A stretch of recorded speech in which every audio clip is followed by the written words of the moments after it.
Welcome to American Education FM, everybody. I'm Dr. Sean Brooks. Everybody, welcome. Let me get to it here.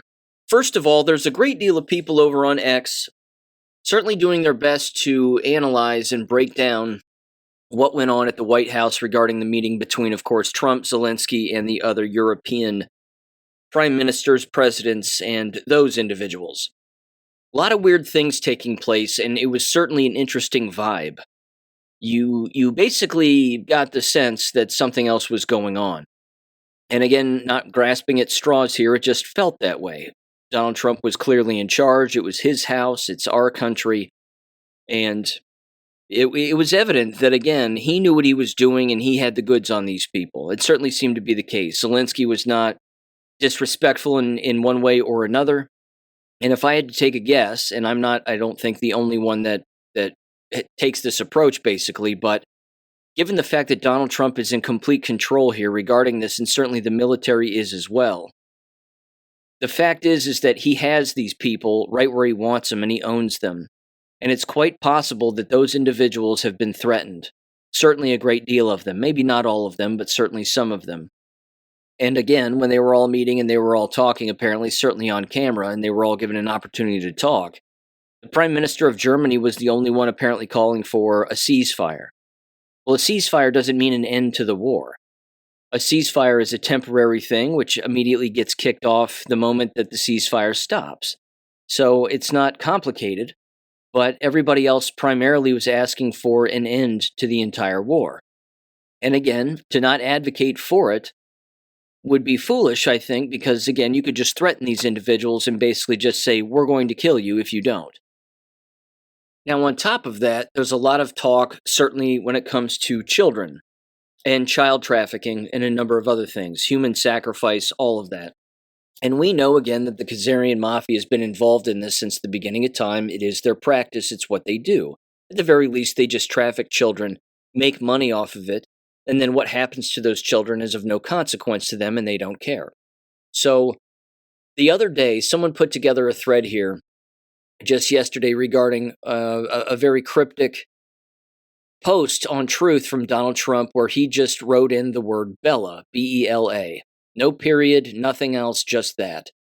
Anytime that he does that, it usually involves, again, something that is coded, something that people should look into, and it certainly means that the mainstream media is never going to bring it up. Well, this particular individual here, the Justice Cometh at JGT58MAGA over on X, put this together.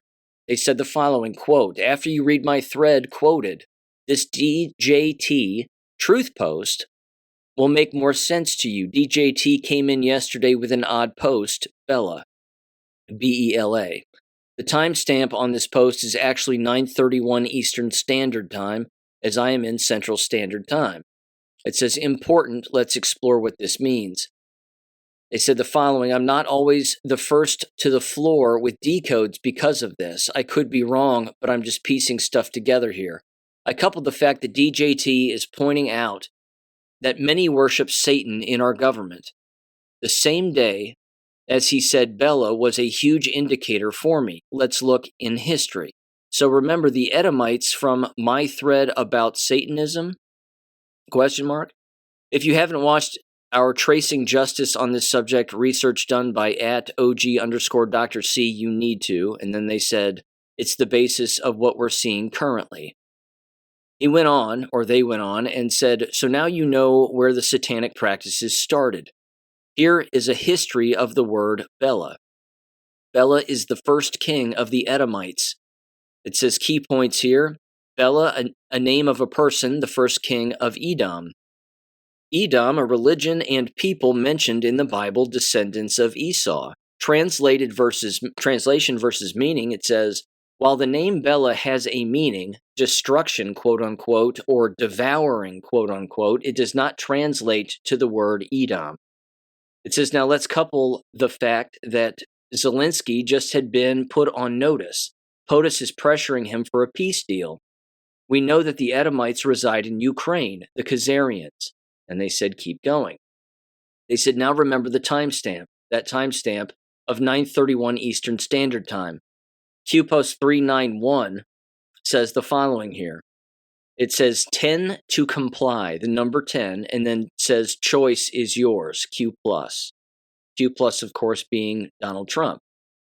It says summary. They said, I believe that Trump is signaling to them that they have a time frame to comply. The Edomites, Zelensky, the EU, the choice is yours, Q plus. Again, the meeting was probably a warning. And it was basically, again, like, we're in control. We know what you've done. We know what's going on. If you don't play ball, then we end this. And certainly, again, Vladimir Putin knows what's going on too. In fact, Putin gave an interview not that long ago, maybe just the other day.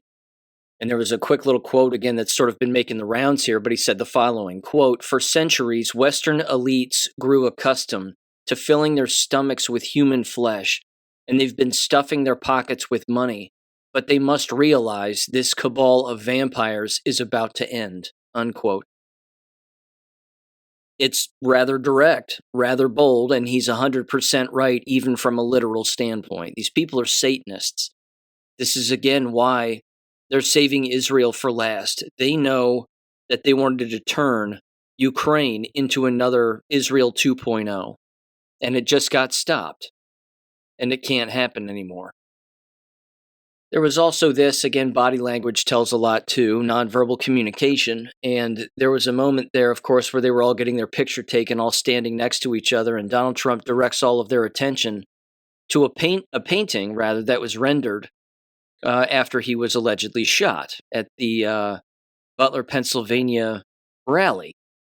And again, some of them turned and looked at it, and then they had particular looks on their faces when they were looking at it, and some of them didn't even bother looking at it. But again, he stopped everybody, he pointed at it, he turned, and attempted to direct their attention to it. Again, I think that he knows that they know that they all played a role in this, that they were all queued up in potentially trying to kill him. And now he's basically just rubbing their noses in it and saying, you didn't get what you wanted, too bad. Now I've got all you right where I want you, and that's the way that is. So I think there's a lot of different things going on here right now. And I think that, again, they've been warned, they've been told if they don't comply and they don't end this, then something else is going to happen that they're not going to like. And hell, ladies and gentlemen, I mean, let's take it to this extent. If we wanted to kick off a war and take back Europe and liberate Europe, we could do it. We could do it by ourselves.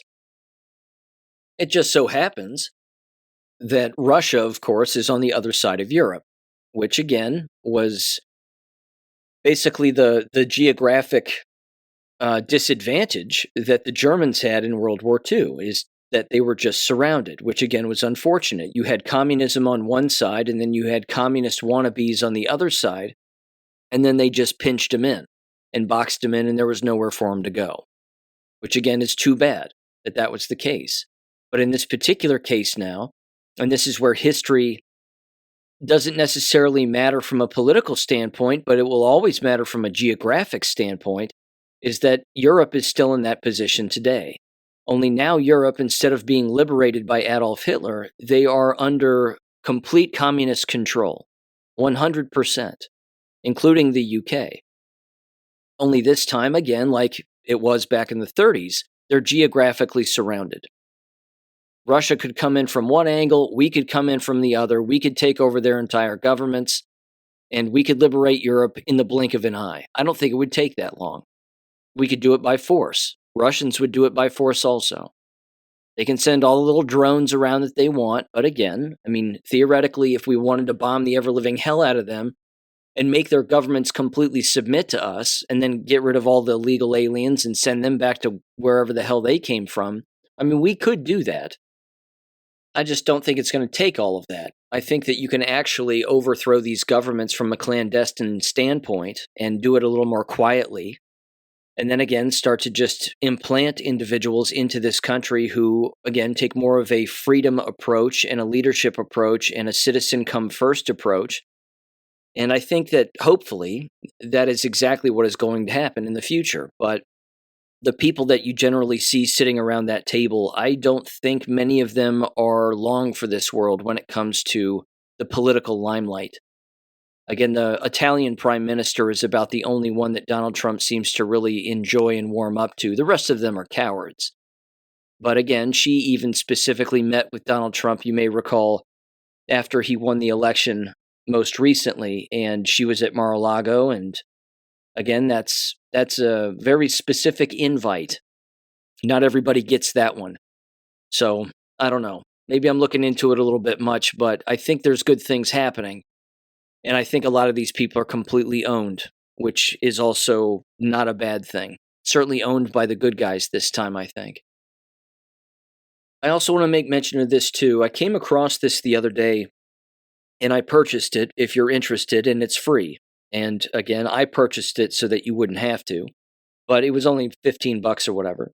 There is an entire PDF document that contains every single Q drop that ever existed. All of the embedded pictures, all the embedded websites, the whole thing. It's over 1,000 pages long, and I have a direct link to that where you can download it in the description below of this episode and even some previous episodes, and I'll consistently have it at the very bottom of the description of all of the war videos. So if you're interested in downloading that, again, it's every single Q drop in one giant PDF, and you're interested in, again, having that for your own archives, by all means, go ahead and download it. Again, it's 100% free. So just wanted to make mention of that, and again, it'll be in the description below of this particular episode also. Okay. This particular story involving the Tom Artyom Alexandrovich, there we go, that individual, the Israeli cybersecurity individual who was arrested while apparently showing up to rape a minor in Las Vegas. Again, a lot of people are upset by him returning to Israel, and rightfully so. But I do want to mention a couple of these things here.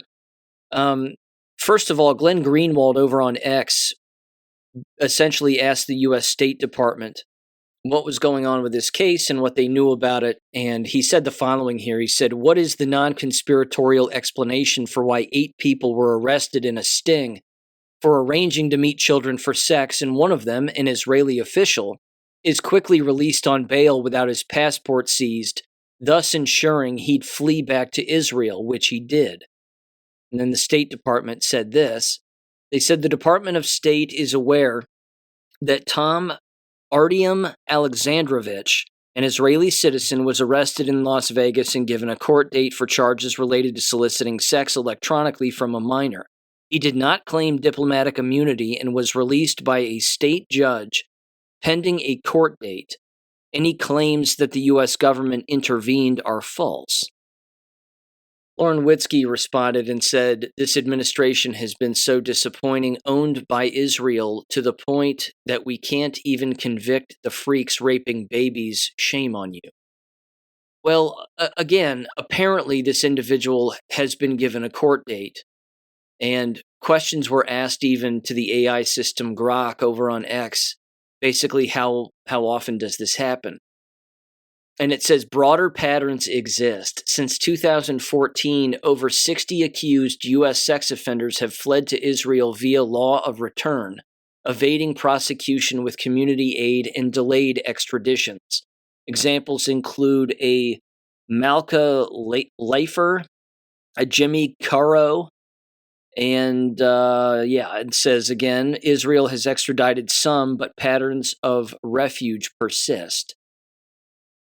Again, I'm not denying that this happened. I mean, it clearly happened, and the individual was allowed to leave. They posted bail, apparently, and they were allegedly given a court date. Do they have to come back for it? Of course not. They don't. The trick here is that these individuals should never be allowed back in our country ever again. I mean, again, look what we're doing with illegal aliens. And I'm not justifying the move of any of this. If this were my justice system, I'd have grabbed him, pulled him out into the middle of the street, and shot him in the face. That's what I would have done. However, we don't, unfortunately, live in that world, because if we did, justice would be swift, and most of the time, again, it would be just. We would have more than enough evidence. We would already know what it is. We could be judge, jury, executioner in the blink of an eye, and that would be the end of it. But again, we are letting illegal aliens who are here illegally we're letting them just leave. We're letting them self-deport. We're letting those individuals who have done God knows how many crimes since they've been here hop on a plane and go back home if they turn themselves in or if we catch them. Again, we're not putting all of these individuals who are illegal aliens in jail and then having them serve a jail time and then shipping them out. It kind of depends on the case. But again, if it were my justice system, this guy wouldn't be breathing anymore. But the fact is that all of this will Trump just let him go. And all these people just let him go, and this is what Jews do, and this is the control they have over our country, is they just let these kinds of people go, and that's the way that it works. We don't know the ins and outs of this case as specifically as we would probably like. What we do know is that cases like this and behaviors like this, in particular when it comes to the so-called justice system, that our enemy is right here. And that our enemy, again, is the so-called justice system. And yes, it's Zionism and the Jewish lobby and all of that. That almost goes without saying. It's so normalized now among so many individuals that they fully understand that this is the case because there's no avoiding it. Everybody can see the double standard here. And I mean, again, it's constant. It's a constant double standard that's blinding. But until that changes, and until, again, we start to reverse all of these so-called Noahide laws, and even I would go so far as to say teach people about these different races and religions that exist, and how, if you think about it, basically every single one, as its own race and or religion, generally advocates for their own. Certainly as, again, their own books are written the way that they are written.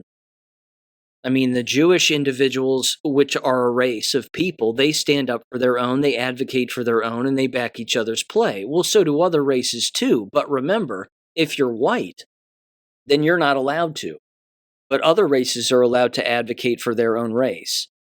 And if you're not advocating for everybody else's race all of the time, and heaven forbid you actually advocate for your own, well, then you're a bigot, you're a Nazi, you're an anti-Semite, and then the name-calling starts. For example, and again, I have no proof that this is the case, let alone that this individual was responsible for this guy's release. But Israel Exposed over on X said the interim U.S. attorney for Nevada responsible for not prosecuting Tom Alexandrovich is Segal Chata, an Israeli-born citizen. They have a picture over here. And it finally says, the person who decided not to prosecute Netanyahu's Israeli government official for child pedophilia in Las Vegas is an Israeli-born Jewish Zionist. Again, I'm not doubting that that's her position, and I'm not even doubting that she's a Jewish Zionist, or, again, wasn't even born here. All of that's probably legit. What role did she play in letting him go? I'm not sure. Maybe she had everything to do with letting him go. But if that's true, then she's the problem. Which means people like her are the problem. Because let's face it, if it was anybody else, they'd be in jail. They would have been arrested. They would have been detained. They would have, again, given the fact that they live in a foreign country, or potentially, again, from a foreign country, they would have been deemed a flight risk, and they wouldn't have been allowed to leave. So I'm not making excuses one way or another. I'm simply saying this is our enemy. This is the problem, this dual justice system that exists where, again, if you call this out, that somehow there's something wrong with you. Again, the double standard is blinding, and I think a great deal of people can see it, and the more that it happens, yeah, the worse that it is, but the more people you wake up in the process also. So I don't know what's going to happen with this particular story. Again, if they were given a court date and then they left and then they fled the country, are they allowed to come back? Will they be extradited? I have no idea. But again, it does show the blinding double standard that exists, and I know that people do not like it. Again, I certainly don't. And you can see the double standard in a number of different things having to do, again, with law enforcement and the justice system and everything else. And it's disgusting. But again, this wakes people up to a great deal of corruption, which, again, you got to take it for what it's worth. That's not always a bad thing. I mean, yes, the dual justice system and the double standard are terrible, but at the exact same time, people waking up is a good thing. So that's kind of the flip side of the coin, I suppose. Now, let me mention this, and again, this slides right into education. I don't know if anybody caught this or not, but it's ritualistic trauma, clearly. It's timed appropriately. They know what they're doing when they time stories like this, certainly at the beginning of the school year, but there is approximately 1 hour and 20 some odd minutes of newly released body cam footage from Uvalde, Texas, and that so-called school shooting that took place there. I watched it in its entirety, and I have to tell you that it brings in even more questions and even more absurdity in the entire situation. Again, I still believe that the entire thing was scripted. I still believe, again, that it was a drill. And it bears repeating again, just kind of the story as we were told, what transpired that particular day. You may recall that as the story goes, the individual, of course, enters the building. There's alleged camera footage of this taking place. We don't know the timing in which this individual showed up in the building or not. But either way, again, the door was wide open. They didn't shoot their way in. They just flat out walked in. On top of that, again, as the story goes, there were 19 dead children and 2 dead teachers, female teachers. As the story also went, their classrooms connected with some kind of a dividing wall, that the wall could be separated and that their 2 classrooms could basically join one another. Based on the footage that was released, that is this body cam footage, that's not true. These individuals, again, were neighboring school teachers in the sense that their classrooms were next to each other and they did share a wall, but the wall didn't retract in any way. And so basically in this footage, and you can look it up on YouTube and watch it yourself, it's highly suspicious, but there's a lot of yelling. There's a lot of very odd police behavior, almost too dramatic to even describe. In one particular part of the footage, very randomly, for no reason whatsoever, one of these fat Mexican cops gets on his stomach, and he's just kind of waddling around on his stomach on the floor in the hallway with his gun pointed down the hallway toward this classroom. While again, other cops are just kind of randomly standing around, but this guy's flopping around on his stomach, like trying to get in some kind of a lying down shooting position with a pistol. It looks completely incompetent.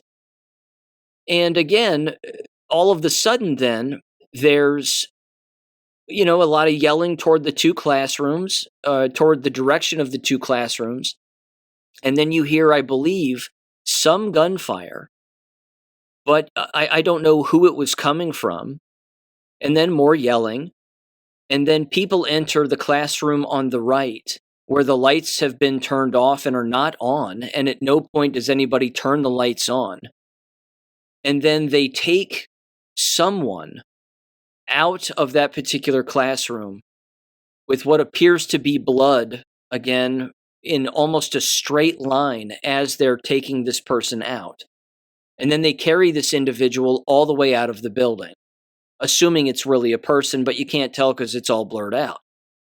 And then, again, it just shows more blood on the floor, what again appears to be potentially blood. But then they go into the classroom on the left, which was I think her last name was like Morales or something like that. There's a letter M that is basically in the general direction of this person's, apparent classroom, and certainly their desk where they might sit at a desk in a classroom. But you look at all of the other desks and the chairs and whatever that exists in that classroom, and there's not a single student there. Not one. There appears to be what, again, appears to be blood on the floor, but the lights are turned on in that classroom. But there's no students in it. So were all the students in another classroom? And then, of course, it begs the question, well, why isn't there body cam footage from inside of the other classroom where the lights were turned off, where allegedly 1 or 2 people were pulled out who, again, were allegedly still alive? Because I thought as the story went, all of them died right then and there. That none of them were taken to the hospital, that they all died in that classroom. and that the individual, again, who was the gunman, shot himself. I thought, again, that that was the story that we were told, but that's not what you see in the body cam footage. You see very odd behavior from police officers. You see very strange behavior from these individuals, almost again as if they're overacting. I just don't buy it. I still don't buy it to this day. There are too many anomalies. And I should say this, once they pull the individual out of said building, who again they were alleging was still alive, they're attempting to do CPR on this individual, yet there's no ambulances around, and they don't take the child or whoever this person is to an ambulance. They dump their body in the grass right outside of the door of the school building. And then they apparently, based on just what you can kind of see from a distance, it appears that they're doing CPR. But there's a bunch of people just kind of standing around. And it isn't EMTs doing CPR, it's police officers. Or, whoever it was, these people in fatigues. It was odd. Because again, if you have an ambulance on the scene, isn't that standard procedure? To put them in the ambulance, to get them on a gurney, run them into the ambulance, and let the EMTs handle it, rather than people in uniform trying to handle it. It just looked again like it was a drill. The entire thing looked like it was a fake shooting that was, again, potentially designed to traumatize the individuals in the building into believing that there was a real shooting when, in fact, there was not. In fact, in one of the earlier shots of the body cam footage, the police officers enter another building where a teacher is. The door is not locked, but the door opens. They walk in, the lights are turned off by and large, and there's at least one teacher inside of the building or inside of that classroom, and then that's it. There might have been one or two other students in that classroom at the same time too, but again, it was just odd. So I'm still of the belief that it was a drill, that it was used again to traumatize people, and now with this slow rollout all these years later of this body cam footage, that again looks beyond suspicious and should raise even more questions to a person who again is putting emotion to the side and just looking at the facts. I guarantee you'll have more questions too. Because it's obvious that there's no students in one of these classrooms. None. Zero. Again, the crisis actors alone on that day were overwhelming. The helicopter flying over top, the so-called alleged parents on the outside waiting for their children and then having to run in and then telling the media something that they didn't even do. Well, I had to run into the building and ask where my kids were, and I pulled my kids out of that building and blah, blah, blah. And they were all just waiting in the parking lot because, again, it looked like a drill. So, again, this is a level of evil that's very difficult for people to comprehend, is that our government, law enforcement, and other, again, satanic Freemasonic individuals would get together to do something like this to traumatize a great deal of people into believing that something happened when in fact it didn't. Again, deception is the name of the game here, and that's a satanic game, but it is one that gets played with regularity. Now that the school year is back in session, like I've said before on the show, I think it's only a matter of time before either a mass real shooting takes place, because that's not something we've necessarily seen since Oxford, Michigan. But at the same time, I don't know how on earth a false flag wouldn't transpire. Certainly when you get enough people believing that Uvalde, Texas actually happened. With Matthew McConaughey behaving the way that he behaved during that press conference and all of it. It was just so strange and so odd. And of course, all the people came out of the woodwork that typically would, and all the Give, Send, Go, or GoFundMe pages, rather, where it was totaling in the millions of dollars for these people. I'm telling you, it was beyond strange. So I still don't buy it. The body cam footage, again, should raise more questions than give people solid answers as to what actually took place. And I recommend you watch it because it's beyond bizarre. But take your emotions out of it when you start hearing screaming and you see blood. Just look at it almost with the sound off and just pay attention, and you'll see what I see, I think. It's beyond weird. Now, here's the next thing, and I've got some audio with this. I played this actually, and you could see it yourself in the last war video on Monday night. But I wanted to play it here because this is worth a nice little discussion here, I think. This comes from WVTM 13 News out of Alabama, and it was titled, "I Just Couldn't Do It. Alabama Teachers Leave Classrooms Amid Burnout and Lack of Support." This was from 6 days ago. So it prompted me again to kind of put together a small little Substack basically describing how, given that the school year has just started, there are teachers and, again, employees still leaving the business even as the school year has started. I'll give you, again, a very local example. There were a number of individuals who were hired at the end of the school year in the district where I live, in the town where I live, and just like a month or two into their job, they quit. Like during their training, they quit, and they were like, "No, I'm not doing this." I mean, that's telling. That's rather telling of the way that these districts are run, and then, of course, what they're being asked to do, the things that they're seeing, the things that they're hearing, and then, of course, all of the feelings that come about as a result of experiencing all of that. And then, of course, in many cases, people's conscience kicks in, and they just say, "Absolutely not, I'm not doing this." So I'm going to play this audio. Again, this is about 3.5 minutes long. You're going to hear a lot of interesting stuff here. And as it turns out, it was these kinds of very things that were the basis for my dissertation.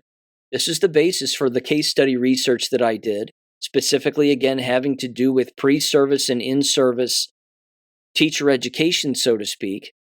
While they were training to be teachers at the college level, what kind of experience did they have? And then does that translate over into actually being a teacher? And the answer is no, it doesn't.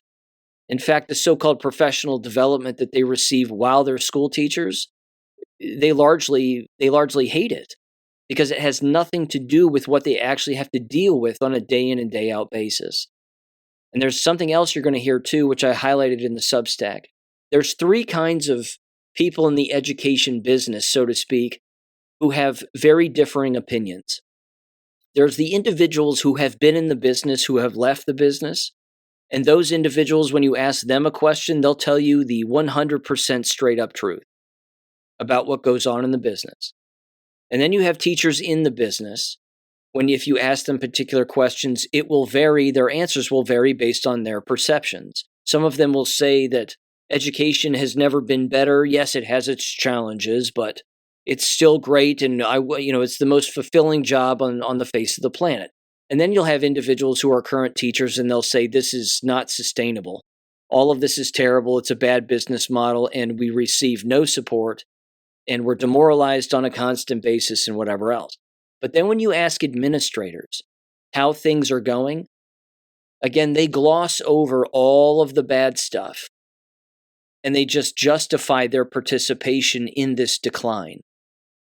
Again, they blame endless things. Politicians, they'll blame that. They'll blame teacher burnout. They'll blame, "We're asking our educators to just do too much." And they just whine, and they always finger point, but they never ask the question or answer the question why. What's the real reason? And the real reason, which I've brought up on the show, and the documentation proves this to be the case, which you can read it on my website under the Government Documents tab. But all of the documentation pertaining to the education business purposely being designed to demoralize and bolster up mediocrity and brainwashing, that's the reason why there are so many differing opinions and a lack of support and, again, kicking the can of mediocrity down the road on a year in, year out basis, because that's what it's designed to do. It's not designed to be objective and to fix everything immediately. It is designed to not do those things intentionally. And like I say, that's a hard pill for some people to swallow because they just don't want to believe that. But the fact is it's true. So here's this little, again, news segments back to school edition. And again, you'll hear all these differing opinions, and you'll hear it in their tone, and again, the words that they use when it comes to them rationalizing why things are the way they are. Give this a listen in 3, 2, 1. We call it the leaky bucket. We're producing as many teachers as we can, but they are filtering out fairly quickly. Teacher after teacher leaving the classroom. Here in Alabama, about 3,500 teachers retired ahead of this school year, and there were many who quit early. WVTM 13's Sarah Killian sat down with former teachers to hear about their experiences and why they left the classroom for good. Marissa Roth taught high school English for 35 years. She could have taught longer, but After COVID, I just couldn't do it. and she's not alone. So why are teachers leaving the classroom? We asked that question to several former teachers in central Alabama. Salary was an issue, but it wasn't the only one. Michael Armand taught high school and middle school math for more than 10 years. Do you miss it?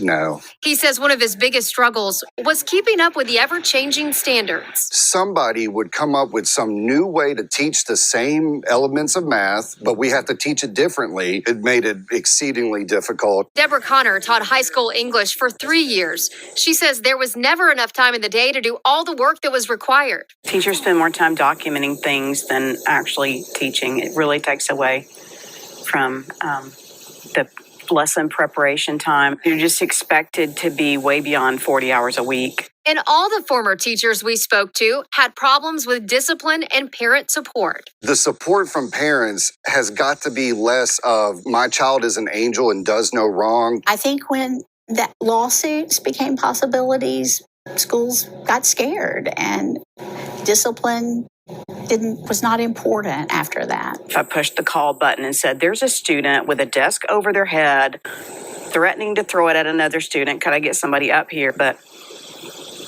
nobody ever came. Problems in the classroom for sure, and educational leaders that we spoke to on the local level aren't blind to them. It's a real thing. Teacher burnout is a real thing. They're being asked to do more and more over the years. So how do we stop this trend of teachers leaving the classroom? The answer is complex, but a big part starts with future teachers. Here at Stanford University, they're one of the leading institutions in Alabama for training teachers. Dr. Anna McEwen is the dean at the School of Education, and she says it's important to get these aspiring teachers in local classrooms early and often. I think is going in eyes wide open. Trying to share with future teachers, this is what you're going to experience. Are you prepared for that? And we don't need to wait until an internship or a capstone student teaching to think that they're going to pull it all together all at once and be ready. And for teachers currently in the classroom, easing their burden is a priority for the leaders that we spoke with. In Jefferson County Schools, Superintendent Dr. Walter Gonsolin is focusing on reducing the workload for his teachers. Make sure that we have all of our, all of our positions funded, that we watch that teacher-student ratio to ensure that is manageable. And for Shelby County School Superintendent Dr. Lewis Brooks, it's all about school culture, one where teachers feel supported, not overworked. It starts with how cultures that we build in those schools and how those teachers feel like it's a culture of family. But for now, the situation in the classroom is far from perfect, and these former teachers have no plans to return. As much as I miss those kids, I couldn't do it. I couldn't go back. Okay, let's get into it here.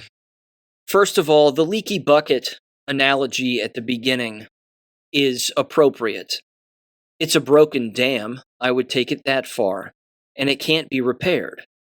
The simple fact, however, that they're acknowledging that they are a leaky bucket and that the dean of that teacher education department in that college or university in Alabama was openly admitting it is rather damning, I think. So again, just trying to pass it off like, well, we call it the leaky bucket. Well, yeah. I mean, you're a leaky bucket, all right. Again, it's not a compliment. So fix the problem. But they can't. And they won't, because it's unfixable. Again, one of the early teachers there, or former teachers, I should say, openly said, and there should have been follow-up questions to this that were on the record, which they won't. Again, they're the media, so they're chopping up these longer interviews for a 3.5-minute segment. But they said, after COVID, I couldn't do it. That's rather damning. That requires more questions. Oh yeah? What is it about so-called COVID where you couldn't do it anymore or didn't want to do it anymore. Again, they went on and they rolled out the same old dump truck of all the same excuses. Salary, behavior of students, behavior of staff members, which, let's face it, it's them too. It's not just students. The behavior of students was problematic to some extent from time to time when I taught, but the behavior of the staff members was the worst, because these are the so-called adults. That's the real taxing part, is when you're an adult and you're watching other adults behave like children. Unprofessionally so, I might add. I mean, that's demoralizing. One of the former teachers mentioned again the changing standards all of the time. Teaching math, for example, and how it's becoming more complicated and more confusing for everybody involved. The other one mentioned again more time for documenting things and less time for actual teaching. The other one brought up again no parental support. That's an interesting thing too, because you can have all of the parental support in the world. It will not matter if you have an administrator who does not like you. If there's an administrator in the business who is not a fan of yours, well, then that's your problem. It's not the parents. But again, bad parents don't help either. Again, no discipline was constantly mentioned. And then, of course, the overarching umbrella of teacher burnout. Well, they just get burned out and, that happens. But they don't want to dive into all of the things that actually cause the burnout. And as it turns out, it's lying. It's a double standard. It's inconsistency. These are the things that cause people to leave the profession permanently. And as you heard at the end, none of them are going back. All of the ones that left the profession are not going back. I should also add, kind of matters, it being Alabama, a great deal of the administrators, certainly at the K-12 level that were interviewed, were black. And yet all of the former teachers that were interviewed in that piece were not black. So, you can take that for what you'd like. But I find that to be interesting because, again, the last superintendent was like, well, we got to have a culture and we got to have a culture of family. And that's what matters, is making sure that everybody feels like we're a family. You're not a family. You're a working environment. You're a working environment. The only thing that everybody has to be on the same page about is professionalism, discipline, and consistency. That's it. But you're not a family. You don't have to hang out with one another. You don't have to like one another. You don't have to pick out furniture with one another. You don't have to do any of that. You're not a family. This is, again, part of the brainwashing mentality that exists with the education business, is that we're all in this together. We're all in this together. Repeat after me. No. I mean, the answer is no. That's why you fail. The one thing that I thought was interesting is the female dean of that particular college of study there, their teacher education department anyway. She openly said that we need to teach these pre-service teachers about the entire job and what the entire job entails, to make sure that when these individuals, again, by the time they become seniors and they're taking their last classes, that they know that this is in fact what they want to do. And that right there, again, is unfortunately one of the largest problems that exists, is they teach activism and still do to this day, which is exactly why teacher education enrollment is rock bottom. But at the exact same time, they're not teaching them about the job. They're not teaching them about what unprofessionalism is. And of course, doesn't help if the individual giving that instruction at the pre-service level of education is unprofessional and an activist themselves, because then they're not going to receive that instruction. You're only going to receive the level of instruction based on what the individual either has experienced or what the individual knows and or believes. So again, if they have political beliefs, then they're going to teach that, and that doesn't have anything to do with the job. It has to do with what you see in the working environment, unfortunately, but it's not going to help a young pre-service teacher actually enter the position. This is exactly, again, why I do not advocate for anybody to enter this line of work under any circumstance. It's unfair across the board. It's unprofessional across the board. And it's unethical. Which means, again, You can fight that all you'd like. Good luck fighting it for 30 years and then cashing out with some kind of retirement and a pension, in particular in this day and age. I wish that interviewer, again, they wouldn't have done it, and they certainly would not have aired it, but I wish they would have taken a little bit of a deeper dive as to why that former school teacher said after COVID, I couldn't do it anymore. I think we know why.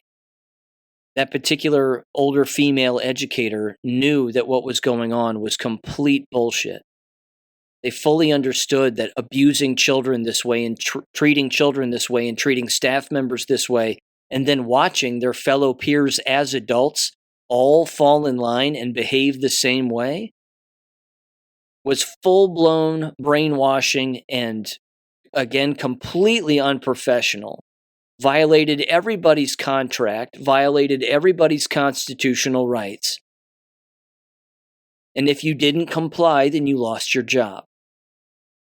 I don't blame her. Endless people left during the COVID lie, and they aren't returning. And the people who are still in the business, again, they're not piecing that together. Why'd all these people leave? Why did all these people quit? Why have they chosen another profession or just retired or whatever else? What is it about 2020 that made them all just not want to do it anymore? They don't know. That's the jacked up part. And it is jacked up. Here's another reason why, again, people aren't re-entering this business. Is because the news that comes out regarding the business is never positive. Because what's positive to discuss about it? You may recall in a previous episode, I was bringing up Loudoun County and Fairfax County, Virginia, and again, all of those neighboring counties and how they were all defying the president's orders regarding Title IX. And that you have to do away with your bathroom policies and you have to do away with your DEI. And they all circled the wagons and said, F you, we're not doing that. We're going to continue to be as gay as we want to be, and you'll have to just deal with it. Well, as it turns out, that's biting them right in the ass, and it's not good. Again, their stupidity is on full display here yet again, and they should lose federal funding instantly now. This is from the Daily Caller, and it was titled, School with Pro-Trans Policy Reportedly Suspends Boys Who Wondered Why Girl Was in Their Locker Room. So again, Loudoun County, Virginia.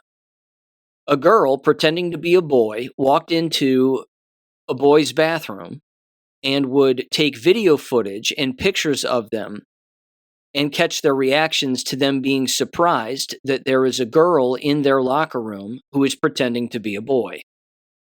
And this particular student was getting off on this and enjoying it.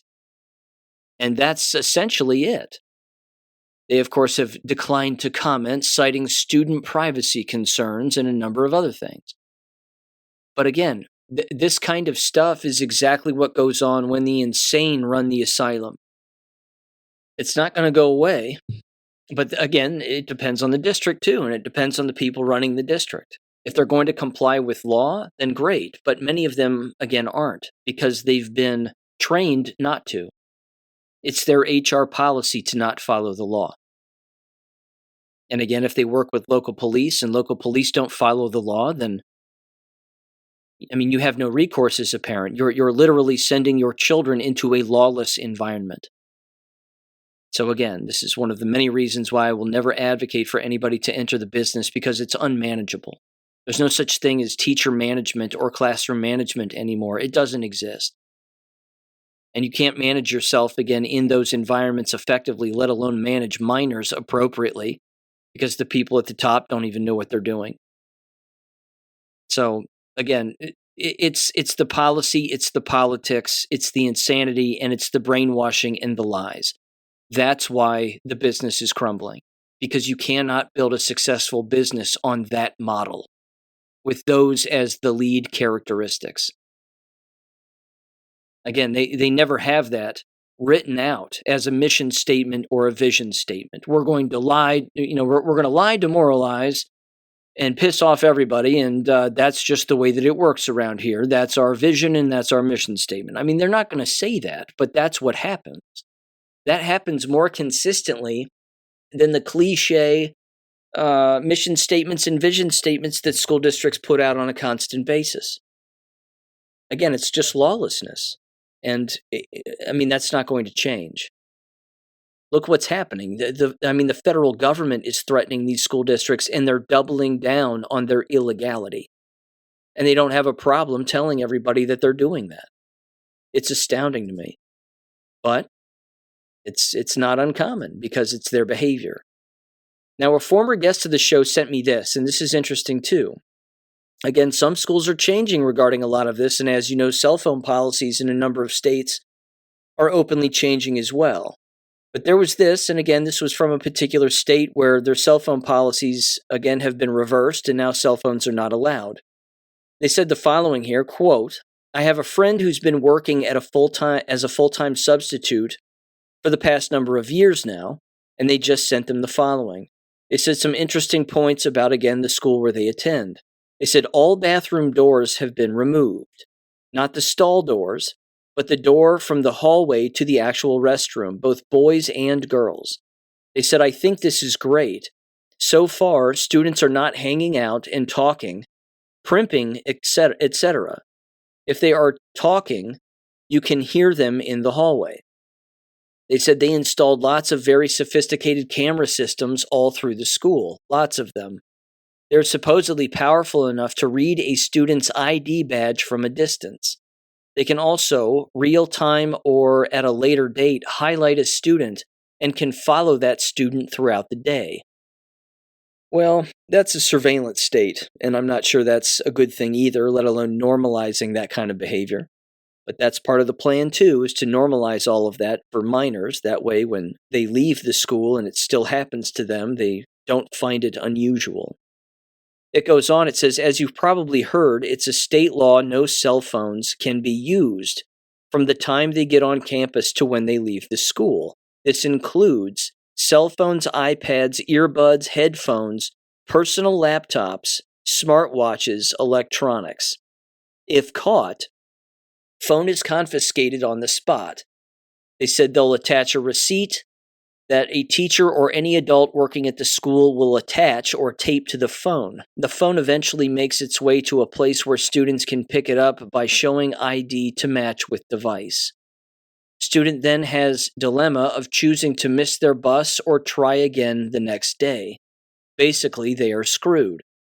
It may be my imagination, but the number of Hispanic students seems less. Self-deported, deported, not sure.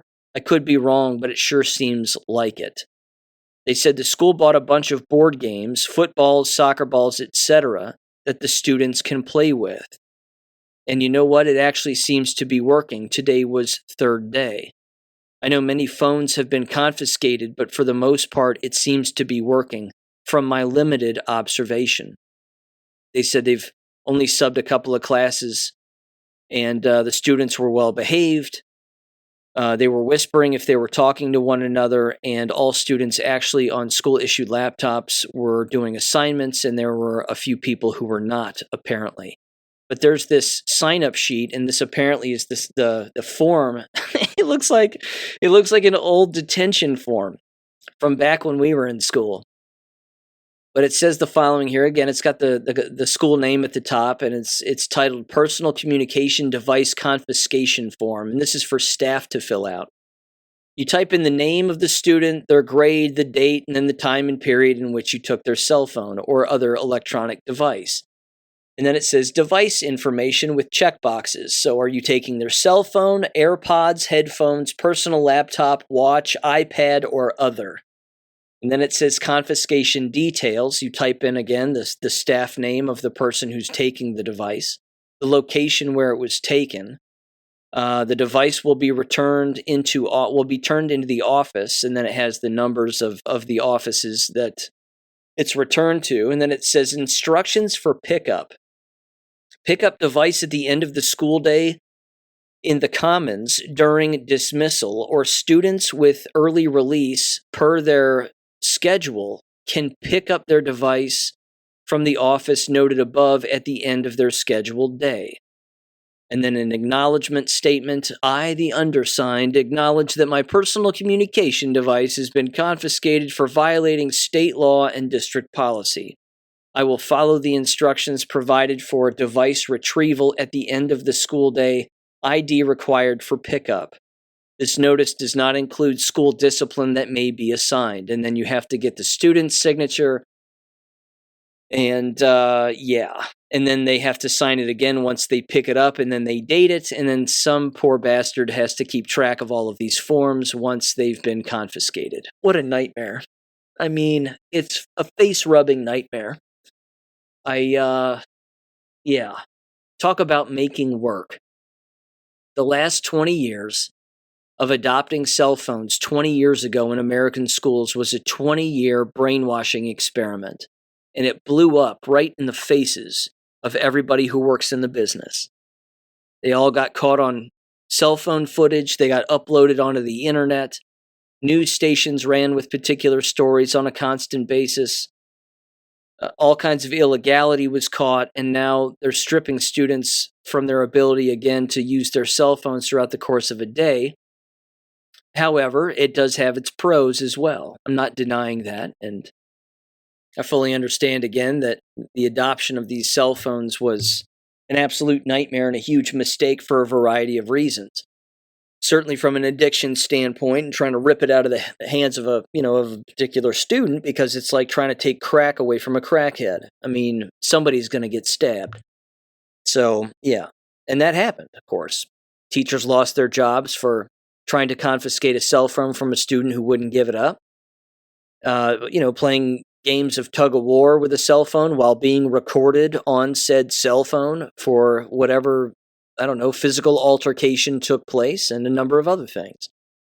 But my God, they're just, again, still making more work for one another, and it's really overwhelming. There's also this story, which, again, is pretty much a predictable conclusion based on things that I've mentioned in the past here on the show, and I think how we knew this was going to end up.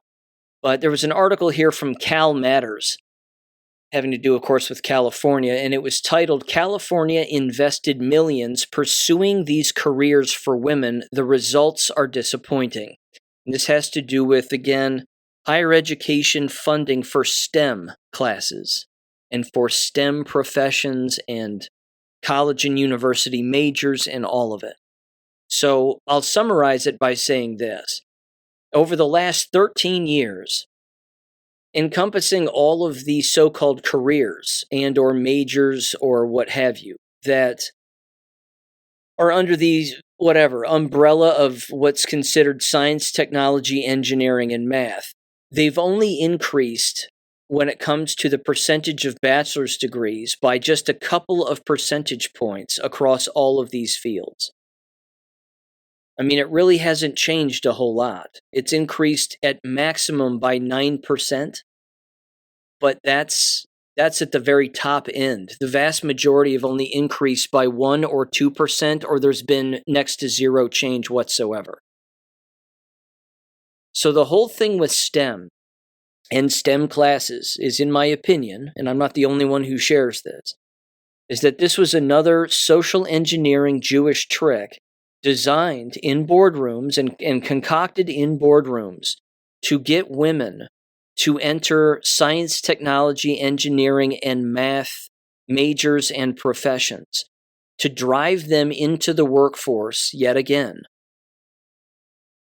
Tax them, of course, into oblivion, and then keep them from getting married and having children and becoming homemakers. That was the goal of STEM.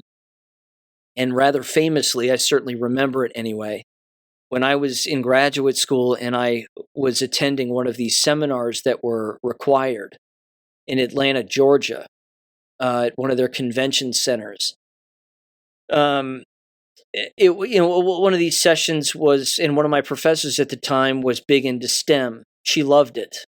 I didn't understand why. I didn't get it. And she had written this big book, this big textbook about STEM, and she was selling her textbook to people and wanted people to buy it. And we were standing in front of an elevator, and I just turned to her and I said, "So can I ask you a question? And she said, yeah. I said, well, thanks. I said, what is the end goal of STEM, do you think? Just sort of very direct and sort of sarcastic, like I really kind of knew the answer, but not really, and wanted to see if she would give me some big, long, heady explanation. And she turned to me and she said, she says, I don't think STEM knows the answer to that question. And I thought to myself, well, then what in the hell are you doing? Because nobody seems to know, and you don't want to know yourself, and you're claiming that the business that's doing it doesn't want to know, which means, doesn't that mean that they're just in it for a profit? And that they're in it to manipulate people? Again, I was thinking that. I didn't say that out loud. But I just kind of, again, sarcastically nodded my head, kind of like, yeah, okay, you don't even know what you're talking about either. But the fact is what we know now about social engineering and social movements and the manipulation of human beings at the hands of NGOs across the world is that there is no doubt that the entire STEM line of study and line of inquiry has everything to do with getting more women into those professions to push men out, but also to make sure that those women are unhappy, unsatisfied, not married, no children, and basically end up committing to a cubicle someplace. And then they're married to their job for the rest of their lives. I mean, it's sad, but that's what it was. It was a giant social engineering experiment, and they knew exactly what they were doing. So, yeah. More than millions have been put into this. I would go so far as to say billions of dollars have been put into STEM all across the nation, let alone the state of California. And it's failed. Which, again, is fine by me. It's just, at what expense? Monetarily, it's a massive expense, but I would go so far as to say, as far as humanity is concerned, an even greater expense. Because now you have a bunch of women in their 30s who are unmarried or divorced, don't have kids, never will, and they're miserable. Because all they're doing is, what? Doing calculus all day long. I mean, it's talk about a nightmare. But anyway, I just wanted to mention that. Just another horrible experiment that old Gavin Newscum has certainly enjoyed and probably grifted off of to a great extent, because why wouldn't he? Okay, one final thing here. This was sent to me again by a former guest and a listener on the show. They know who they are. Thank you for sending it. And this was a email thread out of Louisiana that was sent to a group in their little email group, basically, which had to do with saving Louisiana and keeping, of course, government hands off of free-loving individuals who want to be left alone. And this was from one of their state representatives, Danny McCormick.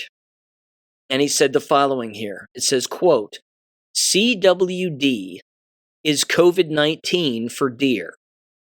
It says potential government overreach coming to Louisiana. And then here we go. This is the body of the email. It says, as your state representative, I have always fought against unnecessary government regulations that burden our hunters, farmers, and rural communities. That's why I'm sounding the alarm on the Louisiana Wildlife and Fisheries Commission's recent approval of a notice of intent to expand the chronic wasting disease, CWD, control area in Louisiana, following a new detection in hunter-harvested buck in Catalua Parish, if I'm saying that right, bringing the total confirmed cases to 40 since 2022. This expansion affects parts of Caldwell, Catalua, LaSalle, Ouachita, no way I got that right, Richland, Franklin, and Concordia parishes. It says it includes strict rules such as banning supplemental feeding or baiting in the enhanced migration zone and restricting the export of deer carcasses outside the area. CWD, which again stands for chronic wasting disease, is being hyped as a fatal prion disease in deer, elk, and moose, with symptoms like weight loss and incoordination, but I'm highly skeptical of the so-called science pushing this narrative. Scientific studies, including recent NIH research and CDC reports, show a strong species barrier that makes transmission to humans highly unlikely. Decades of exposure in affected areas have produced no confirmed human cases, and the risk is far lower than for diseases like mad cow. This feels like junk science designed to justify control, not real protection. Yet the zombie deer hype in the media could be inflating fears to justify more control. CWD is turning into COVID for deer.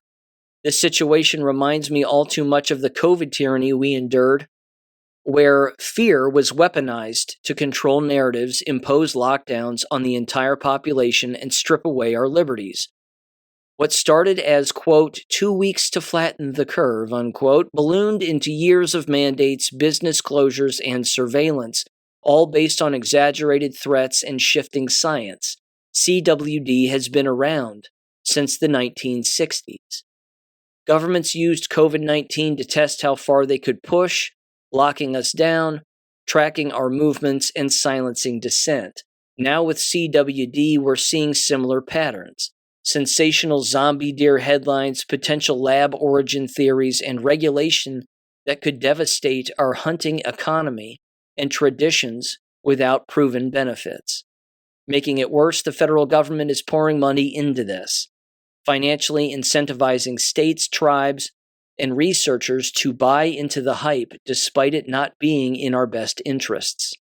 It says in June alone, the USDA's APHIS allocated $12 million for CWD management and research, part of over $41 million invested in projects through acts like the Chronic Wasting Disease Research and Management Act. My God, what a waste of money. Think of what you could do with $53 million. Let alone the 41 that was, again, originally allocated for all of this. You could do a lot of good with that money, rather than, I don't know, researching the occasional sick deer. It goes on, it says, this is another tool to restrict land use, gun rights, or rural freedoms under the guise of public health. It goes on, it says, we've seen how fear drives control from COVID to other so-called emergencies, and we can't let it happen again. Click below to watch the video and learn more about CWD. They said, don't let this become another tool for narrative control and population lockdowns under the guise of the greater good, quote unquote. As your representative, I'll keep an eye on this and fight against expansions that go too far.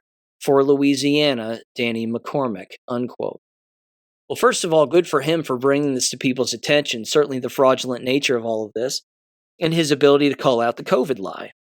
There are endless people who, again, still think that COVID is real. That's sad. Either way, I find it interesting, again, that all of these so-called liberals absolutely love wiping out wildlife.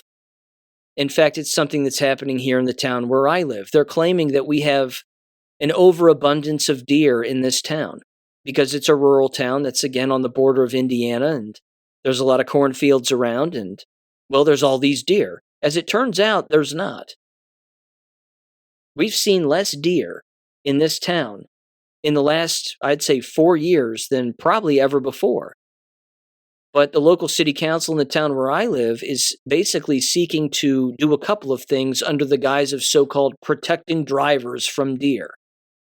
Which, again, you're going to be hard-pressed to find a car accident involving a deer, let alone physically seeing a deer these days. They do exist, and they are around, but there are not many of them by any stretch. In fact, you see the same ones basically everywhere. It's just senile people who think that there's lots of deer when they don't know that they're looking at the same deer just twice a day. Again, the local city council is apparently attempting to hire this group called White Buffalo. And they have a website, as you would expect, whitebuffaloinc.org. It says about White Buffalo Inc. They were started in 1996 to help preserve native species and ecosystems. We are focused on critical conservation efforts and are hands-on in our field work. 501c3 nonprofit organization. They sponsor, support, and conduct scientific research and educational efforts to improve the understanding, it says, of natural resources for our purposes of conservation. Look, this is a university town. It's a rural university town with a couple of deer in it. Leave them alone. They have plenty of corn to eat. They have plenty of beans to eat. They mind their own business. We like looking at them. They don't harm us. We don't harm them. But again, all this government overreach, it's insane. And again, the fear-mongering. You could end up eating a sick deer that has COVID, basically, or CWD. You could also hit one with a car, and that's why we have to exterminate them or relocate them or do whatever. And then, of course, government will pay us to do it. And we'll take their money because they're gullible and stupid. And we'll make money, and they'll look like they're heroes, and everybody will just be pissed because you won't have any deer around anymore. Again, it's just these people, they never mind their own business. They never think that there are individuals around here who just like things the way that they are and that you don't need to tamper with everything. Some of us like watching a mom deer with a couple of babies with spots on their backs walk around from cornstalk to cornstalk from time to time. We enjoy seeing that. It's nice because it's called life. But again, these Marxists and these communists and these psychopaths, they hate it. They cannot stand it. It's like they were all raped in a zoo at some point or something along those lines. They all have traumatic experiences with animals. I don't want to even imagine what that would be like, but my God, just leave it alone. Leave well enough alone. And stop wasting federal and state and local tax money on it. Just cut it out. One of the other things, of course, that they want to do around here regarding all of that is they want to cut down more trees to put up more affordable housing. Because if there's less trees around and, there's less wooded areas, then there will be less deer. Yeah, that makes sense. That makes sense. Again, they're not the sharpest knives in the drawer, but government never has been. And speaking of course, government intervention, I'll end with this. It's not good news, but it does bear repeating because, again, a lot of people are eating crow, and a lot of us out here who, of course, were warning people about this back when this was happening are saying, I told you so. But it's not a comfortable I told you so. A study has come out here with 2025 as being the end of the timeline regarding this particular chart, so it's certainly recent as of this year. But at the top of this chart, it says all natural causes of death in vaccinales aged 0 to 4, mortality deviation from the trend. And what it shows here is that among infants who were born to mothers who took the COVID shots, there has been a 76.6% increase in their deaths. Certainly, again, since the shot rollout. So again, the mother took the COVID shots, the child and infant did not. And there's also no evidence that the child was ever sick, but once born, between the ages of, again, 0 and 4 years old, there's been a 76.7% increase in death as a result of them, again, being born to mothers who were COVID jabbed.